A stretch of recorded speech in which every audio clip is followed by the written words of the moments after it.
அவன் என் ஜனனி எப்படி உறங்கிட்டு இருக்கா. நான் வந்திருக்கிறது பார்த்தா எவ்வளோ சந்தோஷப்படுவா. கல்யாணம் ஆனாலாவது குடும்ப பெண்ணா நடந்துப்பான்னு நினைச்சேன். இப்படி 10 மணி வரைக்கும் உறங்குவான்னு தெரியாம போச்சு. சரி, நம்ம டிஸ்டர்ப் பண்ணாண்டா, அப்படியே உறங்கட்டும்.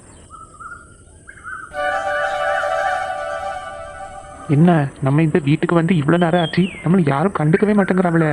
என்னவா இருக்கும்? ஒருவேளை நம்ம மேலே கோவமா இருக்காவளோ? சரி, இன்னும் கொஞ்ச நேரம் பார்ப்போம். பேசலைன்னா நம்மளே போய் பேசுவோம். ஏங்க வாங்குங்க, அவன் என்ன உள்ளதானே இருக்கான், போய் பேசுங்க. இரு அனிதா, அவன் இப்பதானே வந்திருக்கான். கொஞ்ச நேரம் அவனுக்கு டைம் கொடு, அதுக்கப்புறம் போய் பேசலாம். போதும் போதும், அவனுக்கு டைம் கொடுத்ததெல்லாம் போதும். நீங்க இப்ப போய் பேச போறீங்களா இல்ல நான் போய் பேசட்டா? நான் பேசினா என்ன நடக்கும்னு தெரியுங்களா? சரி இருமா, பேசுகி. வாங்க, நான் போனை நோண்டிட்டு தானே இருக்கான். இன்னும் பிஸி எல்லாம் ஒன்றும் கிடையாது, போய் பேசுங்க. என்ன 2 பேரும் வந்திருக்காவ ஜோடி போட்டுக்கிட்டு? வாங்கம்மா வாங்கப்பா, இருங்க. இங்க பேசுங்க. ஆதி, உங்ககிட்ட ஒரு விஷயம் பேசணும். சரிப்பா பேசுங்க, நீங்க இதுல இருங்களேன். இல்ல பரவாயில்ல, இருக்கட்டும். சொல்லுங்கப்பா, என்ன விஷயம்?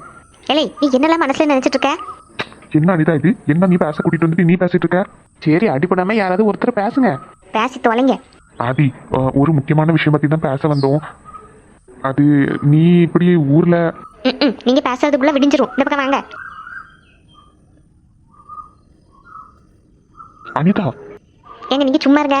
அம்மா என்னாச்சுமா? இப்ப எதுக்கு வந்தது ஓடி கோபப்பட்டு இருக்க? ஏலே, நீ மனசுல என்னதான் நினைச்சிட்டு இருக்க? இங்க இருந்து திருவிழாக்குன்னு நம்ம எல்லாரும் சேர்ந்து போனோம். நீ ஊர்லயே நின்னுட்ட. எவன் கூட ஓடி போனா உனக்கு என்னல? நீ எதுக்கு எங்க 2 பேரும் இங்க தனியா விட்டுட்டு ஊர்ல போய் நின்னுட்டு இருக்க? எவன் வீட்லயோ? அம்மா, நான் ஒண்ணு எவன் வீட்லயோ போய் நிக்கல. நான் நம்ம ஜனனி வீட்ல தான் நின்னேன். அந்த வார்டுகாலியை பத்தி என்கிட்ட பேசாத. அனிதா சும்மா இரு. அம்மா, வார்டு காலி அப்படி இப்படின்னு பேசாதீங்கம்மா. நீங்க கல்யாணம் பண்ணி வைக்கல, அவங்க கல்யாணம் பண்ணிக்கிட்டாங்க. இதுல என்ன தப்பு இருக்கு? மனசுக்கு பிடிச்சவங்க கல்யாணம் பண்ணி ஒன்னா வாழ்றது தான் சந்தோஷம். அப்புறம் பிடிக்காம எவனோ ஒருத்தனுக்கு கல்யாணம் பண்ணி லாஸ்ட்ல டிவோர்ஸ்னு வந்து இருக்கிறதுக்கு அவ இப்ப டிசிஷன் எடுத்துல எந்த தப்பும் இல்ல. பெரிய மனுஷன் மாதிரி பேச ஆரம்பிச்சிட்டேல நீ. எங்களுக்கே இருக்கிறது நீ மட்டும்தான். எங்க 2 பேரும் இங்க தனியா விட்டுட்டு நீ அவங்களுக்காண்டி அங்க போய் நிக்க. அம்மா, இப்போ உனக்கு என்னம்மா பிரச்சனை? வீட்டு பக்கம் வந்து எத்தனை மாசம்ல ஆச்சு? அங்கேயே போய் பள்ளிக்கடை அங்கேயே கிடக்க. அவன் சம்பாதிக்கிறதுக்கு வேலைக்குன்னு வெளியூருக்கு போவானா? இவன் அவ பொண்டாட்டிக்கு காவல் இருக்கானா? கேட்கறதுக்கே அசிங்கமா இருக்கு. சீ. அம்மா, கொஞ்சம் பார்த்து பேசுங்க. நான் பார்த்துதெல்லாம் பேசிட்டு இருக்கேன். ஒன்னு நினைச்சாதான் எனக்கு அசிங்கமா இருக்கு. உனக்கு வேலை வெட்டின்னு ஒண்ணு பார்க்க வேண்டாம், ஒரு கல்யாணம் ஒண்ணு பண்ண வேண்டாம். இப்படி எவன் வீட்லயே போய் அவனுக்கு வேலை செஞ்சு கொடுத்துட்டு இருக்க? அம்மா, எனக்கு உங்ககிட்ட பேசுறதுக்கு எதுவுமே இல்ல. நான் அப்பா கிட்ட பேசிக்கிறேன். நான் நிக்கிறல, பேசு. அனிதா, ஃபர்ஸ்ட் நீ இந்த பக்கம் வா. ஏங்க என்ன விடுங்க. நீங்களும் எதுவும் பேச மாட்டீங்க, என்னையும் பேச விட மாட்டீங்க. அவனை இப்படியே விட்டா சரி வராது. அதான் என்கிட்ட பேசிக்கிறேன்னு சொல்லுதான், பேசாம நின்னு. ஆதி, நீ சொல்லு. அப்பா, நான் ஊர்ல நிக்கிறதுனால உங்களுக்கு என்ன பிரச்சனை? ஆதி, அம்மா போகக்கூடாதுலேயே ஒரு அர்த்தம் உண்டு. எங்களுக்குன்னு இருக்கிறது நீ மட்டும்தானடா. பிள்ளைங்களா இருக்கு, எங்களுக்கு ஒரு கஷ்டம் சுகம்னா நாங்க யாருக்கிட்ட போய் சொல்ல முடியும்? எங்க 2 பேரும் இப்படி தனியா அனுப்பிச்சு வச்சுட்டு நீ பாட்டுக்கு அங்க நிக்க. அம்மா கேட்கறதுல என்ன தப்பு இருக்கு? நீங்க எவ்வளவு பொறுமையா கேக்குறீங்க. அம்மா எப்படி பேசுனாங்கன்னு நீங்க கேட்டீங்களா? அதனாலதான் அவளை பேச விடாம நான் கேட்டுட்டு இருக்கேன். சொல்லு, இனிமே உன் வாழ்க்கையில நீ என்ன பண்ணலாம்னு இருக்க? உன் லைஃப் பத்தி நீ யோசிக்காம அங்க போய் நிக்கிறது தப்பு தானே? நீங்களும் அம்மா மாதிரியே பேசிட்டே இருக்காதீங்கப்பா. நான் என் லைஃப் பத்தி யோசிச்சதுனால தான் எனக்கு இப்போ வேலை கிடைச்சிருக்கு. ஒரு நல்ல கம்பெனில வேலை கிடைச்சிருக்கு. என்ன மக்களே சொல்லுங்க. ஆமாப்பா, நான் அங்கே நின்னாலும் எனக்கு என் லைஃப்க்கு என்ன தேவைன்றது எனக்கு நல்லா தெரியும். நான் ஒன்றும் சின்ன பிள்ளை கிடையாது. எக்ஸாம்ஸ், இன்டர்வியூன்னு எல்லாமே அட்டன் பண்ணிட்டு தான் இருந்தேன். இப்போ ஒரு நல்ல கம்பெனில வேலை கிடைச்சிருக்கு. ஆதி, நிஜமாவா? ஆமாம்மா. யாம்ல வந்த உடனே சொல்லல?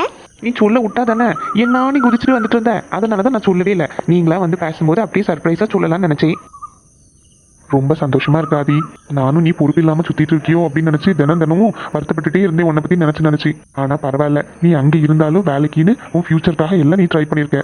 ஆமா, நானும் நினைச்சிட்டே இருந்தேன், இந்த பையன் அடுத்தவனுக்காண்டி அவன் வாழ்க்கையை அழைச்சிக்கிட்டு அங்கே தெரிஞ்சிட்டு இருக்கானே அப்படின்ட்டு. ஆனா நீ பரவாயில்லலே.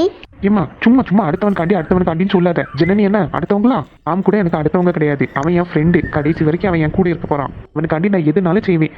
அதனால தயவு செஞ்சு ராமு, கார்த்தி 2 பேர் பத்தி என்கிட்ட தப்பா பேசாதீங்க. எனக்கு பிடிக்காது. இவன் ஒருத்தன் அடுத்தவனுக்காண்டி எப்ப பார்த்தாலும் பேசிக்கிட்டு நீ நின்னுக்க. நான் உனக்கு பிடிச்ச பால் பாயசம் பண்ணி எடுத்துட்டு வரேன். போங்க ஃபர்ஸ்ட் அதை பண்ணுங்க. இப்ப இந்த அம்மையாம்பு இப்படி இருக்காவ? அவ அப்படிதான். அவளை பத்தி உனக்கு தெரியுங்களா? சரி இரு, எந்த கம்பெனி, என்ன வேலை? ட்ரிவாண்டத்துல தான் எனக்கு வேலை கிடைச்சிருக்கு. கம்பெனி ரொம்ப பெருசு, யூஎஸ் கம்பெனி தான். அப்படியே மக்களே, ஐடி தானோ? ஆமாப்பா, நான் படிச்சது கம்ப்யூட்டர் சயின்ஸ் தானே. எனக்கு அதுக்கு ஏற்ற மாதிரி தான் வேலை கிடைச்சிருக்கு. பரவாயில்லையே, எனக்கு ரொம்ப சந்தோஷமா இருக்கு கேட்கறதுக்கு. ஆமா, அத்தங்க கிட்ட எல்லாம் சொன்னியா? தாத்தா பாட்டி அத்தங்க கிட்ட எல்லாம்? ஆமாப்பா, எல்லார்கிட்டையும் சொன்னேன். ரொம்ப சந்தோஷம் மக்களே. நீயும் படிச்சு முடிச்சு அப்படியே நிக்கிய, ஒரு வேலை எதுவுமே பார்க்காம அப்படின்னு யோசிச்சுட்டே இருந்தேன். பரவாயில்ல, வேலை கிடைச்சிட்டு. அப்பா, அப்புறம் இன்னொரு முக்கியமான விஷயம். என்னடா சொல்லு. நான் அங்கே தான் ஒரு வீடு ஏதாவது எடுத்து ஸ்டே பண்ணுற மாதிரி இருக்கும்ப்பா. அப்புறம் மாசத்துல வேணா ஒரு வாட்டி வந்துட்டு போகிற மாதிரி இருக்கும். நீங்கள் இங்கே தனியாக இருப்பீங்கன்னு வருத்தப்பட்டீங்களா? அது கேட்டதும் எனக்கும் ஒரு மாதிரி ஆயிட்டு. நீங்கள் சொல்லதும் கரெக்டு தான். உங்களுக்கு ஒரு அவசரம்னா நீங்கள் யாரை கூப்பிடுவீங்க? நான் மட்டும்தானே உங்களுக்கு இருக்கேன். அது கேட்டதுலேருந்து எனக்கு ஒரு மாதிரி இருக்குப்பா. நான் வேணா இந்த வேலையை விட்டுட்டு வேற கம்பெனியில் பார்க்கட்டா? என்னடா சொல்லுங்க, நல்ல கம்பெனியில் வேலை கிடைச்சிருக்கு, நீ இப்போ மட்டும் இப்படி பேசிட்டு இருக்க? இல்லைப்பா, நீங்களும் அம்மாவும் சொன்னதுக்கு அப்புறம் தான் நானும் அது ரியலைஸ் பண்ணிக்கேன். ஒரு வேளை உங்களுக்கு எதுவும் எமர்ஜென்சினா என்னால் டக்குன்னு அங்கேருந்து வர முடியாதுலாம். அதெல்லாம் நாங்கள் பார்த்துக்கணும். உன் ஃபியூச்சருக்காக தான் நாங்கள் பேசிட்டு இருந்தோம். உனக்கு இப்போ நல்ல வேலை கிடைச்சிருக்கு, அதனால அப்படியே செட்டில் ஆயிரு. அங்கேயே ஏதாவது ஒரு வீடு பார்த்து அங்கேயே இருக்கிறதுக்கு பாரு. சரிப்பா. அப்புறம் இன்னொரு விஷயம் பற்றி பேசணும். நீங்கள் தான் அம்மா கிட்ட பேசி கன்வின்ஸ் பண்ணணும். என்ன விஷயம்டா? அது வந்து நந்தினி. புரியுது புரியுது. இந்த விஷயத்த உங்க அம்மா கிட்ட பேசி எனக்கு கன்வின்ஸ் பண்ண முடியும்னு தோணல. ஏன்பா? அம்மா தானே எங்க 2 பேருக்கும் கல்யாணம் பண்ணி வைக்கணும்னு ஆசைப்பட்டாவ. இப்போ அம்மையே வேண்டாம்னு சொன்னா இப்படி எங்க 2 பேருக்கும் ஒருத்தர் பிடிச்சி போச்சு. நான் அத்தைக்கிட்டையும் பேசிட்டேன். அத்தையும் கேட்குற மாதிரி இல்லை. நான் தான் ஜனனியை கூட்டிட்டு போய் கல்யாணம் பண்ணி வச்சேன் அப்படின்ட்டு என் மேலே இன்னும் கோவமா இருக்காவ. இப்போ தான் ஓரளவுக்கு பேசுறாங்க. ஆனால் நந்தினி என்கிட்ட பேசினா அத்தைக்கும் பிடிக்க மாட்டேங்குது. நீங்க தான் எப்படியாவது பேசி அவங்கள புரிய வைக்கணும். என் தங்கச்சியை கூட நான் புரிய வச்சிருவேன். ஆனால் உங்க அம்மா தான் இருக்கால, அவளை என்னால் புரிய வைக்க முடியாது. ஏன் அம்மா சடனாக இப்படி மாறிட்டாவன்ட்டு எனக்கு தெரியல. அவங்க தானே நான் நந்தினி கல்யாணம் பண்ணிக்கணும்னு ஆசைப்பட்டாவ. ஆமா ஆதி, அவ தான் ஃபர்ஸ்ட் இந்த விஷயம் பத்தி என்கிட்ட சொன்னான். எனக்கும் ஆசை இருந்துச்சு, என் தங்கச்சி பிள்ளைங்க யாரையாவது உனக்கு கல்யாணம் பண்ணி வைக்கணும்னு. ஆனா நந்தினி உனக்கு கல்யாணம் பண்ணி வைக்கணும்னு நானும் முதல்ல நினைக்கல. எனக்கு சுவானி உனக்கு கல்யாணம் பண்ணி வச்சா நல்லா இருக்கும்னு தோணுச்சு. சுவானி அப்படி இல்லைன்னா சத்யா, ராணி பிள்ளைங்க யாராவது ஒருத்தரை கல்யாணம் பண்ணி வச்சுட்டோன்னா அவளுக்கு ஓரளவுக்கு பாரம் குறையுமே. அதுவும் இல்லை, சுவானி உனக்கு நல்லா பொருத்தமா இருப்பா. அதனால என் மனசுல அவ தான் இருந்தா. ஏப்பா என்னப்பா சொல்றீங்க? சுவானியா? ஆமாடா, ஃபர்ஸ்ட் எனக்கு அப்படி தோணுச்சு. அதுக்கப்புறம் உங்க அம்மா தான் என்ன பேசி கன்வின்ஸ் பண்ணி, இல்லை நந்தினி தான் வந்தா என் வீட்டு மருமகளா வரணும் அப்படின்னா. அவ சொன்னதோடு நானும் சரி நந்தினி அப்படின்னு நினைச்சேன். அதுக்கப்புறம் ஜனனி இப்படி பண்ணிட்டு போனதுல இருந்து அவ மனசு மாறி போச்சு. வாடி பண்ணவ தங்கச்சி அப்படி இப்படின்னு பேசிட்டு இருந்தா. அவ அப்படி பேசுனது தப்பு தான். ஜனனி அப்படி பண்ணதுக்கு நந்தினி என்னப்பா பண்ணுவா? அவ பாவம். சரி மக்களே, நான் எப்படியாவது உங்க அம்மையை பேசி கன்வின்ஸ் பண்ணிக்கி சிந்துவத்தை ஓரளவுக்கு செட் ஆயிட்டானா கூட எனக்கு பரவாயில்ல தான். உங்க அம்மையை பேசி புரிய வச்சிடலாம். ஏதாச்சும் பண்ணுங்கப்பா. அப்புறம் அம்மா வேற எதுவும் பொண்ணு பத்திர போறவ. இப்ப வேற எனக்கு வேலை கிடைச்சிட்டா இன்னும் ஒரு வருஷத்துல எனக்கு கல்யாணம் பண்ணி வைக்கணும்னு ஒத்த காலில் நிப்பாங்க. சரி மக்களே, நான் பேசிக்கேன். நீ இப்போ போய் ஃப்ரெஷ் ஆயிட்டு வா. நான் உங்க அம்மா உனக்கு பாயசம் எதுவும் பண்ணிட்டு இருக்காங்களா, சாப்பிடுவோம். சரிப்பா.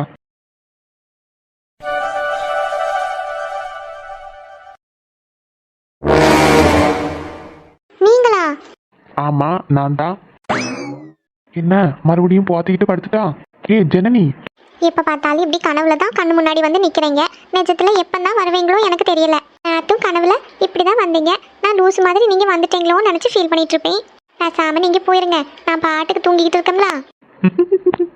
ஓ மேடம் கனவுன்னு நினைச்சிட்டு இருக்கீங்களோ? சரி, இப்படியே கொஞ்ச நேரம் கண்டினியூ பண்ணுவோம். அதானே பார்த்தேன். இவங்க எங்க நிஜத்துல வரப்போறாவ? கண்டிப்பா கனவு தான் நினைச்சேன். கனவுல தான் வந்திருக்காங்க. சரி, நம்ம கொஞ்ச நேரம் தூங்குவோம். ஜனனி அக்கா. ஏன் நந்தினி அக்கா இந்திரிங்க? என்ன விஷயம்டி? நைட்டெல்லாம் தூங்கவே இல்லை. என்ன விஷயம் சொல்லு. கொஞ்ச நேரம் நான் உறங்கிட்டேன்.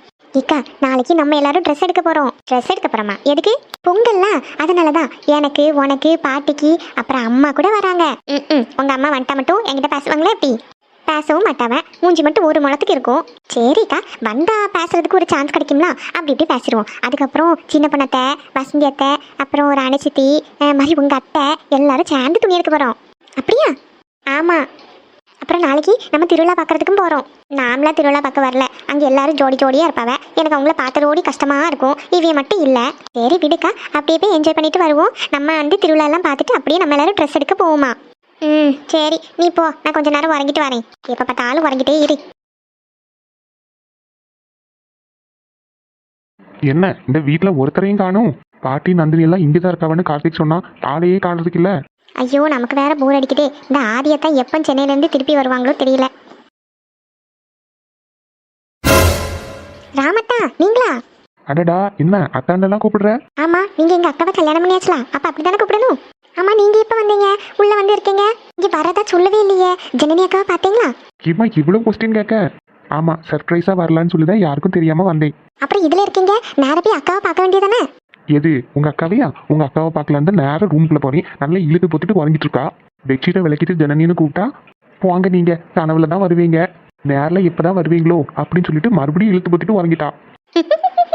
அதுவா, நேற்று இங்க ஒரு பெரிய கூத்தே நடந்துச்சு. என்னாச்சு? நீங்க அமெரிக்கால இருந்து வந்துட்டீங்கன்னு சொல்லி தூக்கத்திலே நடந்துட்டு வெளியே நின்று பேசிட்டு இருக்கா. ஐயோ, அப்புறம்? கதையெல்லாம் நான் அப்புறம் சொல்லுங்க. வாங்க பாட்டியை பார்க்கலாம். பாட்டி உள்ளதா இருக்காவ. சரி நந்தினி.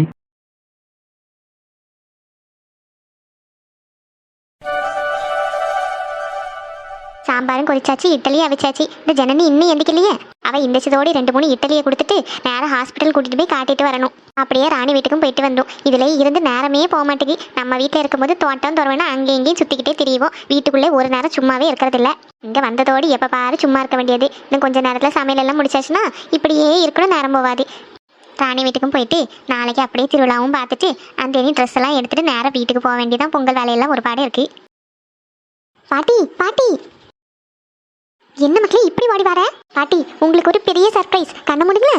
எது சர்ப்ரைஸா? அப்படின்னா? அட பாட்டி, நீ கண்ணை மூடுக்க நான் சொல்லுங்க. ஏடி, வெங்காயம் கட் பண்ணிக்கிட்டு இருக்கோம்ல, வேலை ஒன்றும் முடியல. வேலையை முடிச்சதோடு ராணி வீடு வரைக்கும் போன பார்த்துக்க. பாட்டி, நீங்க கண்ணை மூடுங்க நான் சொல்லுங்க.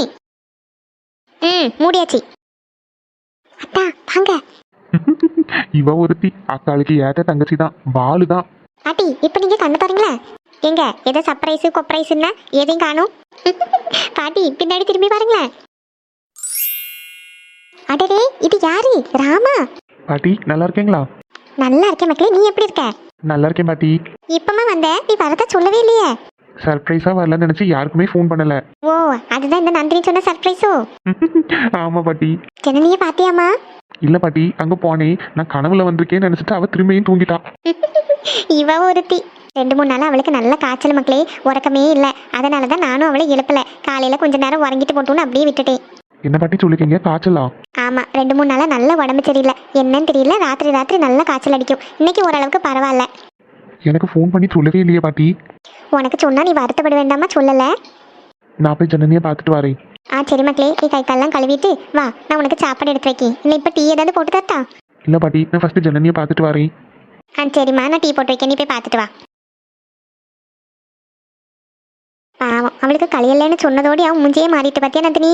ஆமா, அத்தனுக்கு அக்கா மேலே எவ்வளோ பாசம். உண்மையிலே அக்கா கொடுத்து வச்சிருக்கணும். ஆமா, நமக்கு புரியுது, உங்க அம்மைக்காரிக்கு எப்போ புரியுமோ தெரியல. சரி வா, இந்த தக்காளியை நறுக்கி கொடு, சாம்பாரை வச்சதோடி சாப்பிடுவோம். சாப்பிட்டுட்டு ராணி சித்தி வீட்டுக்கு போயிட்டு வருவோம். சரி பாட்டி.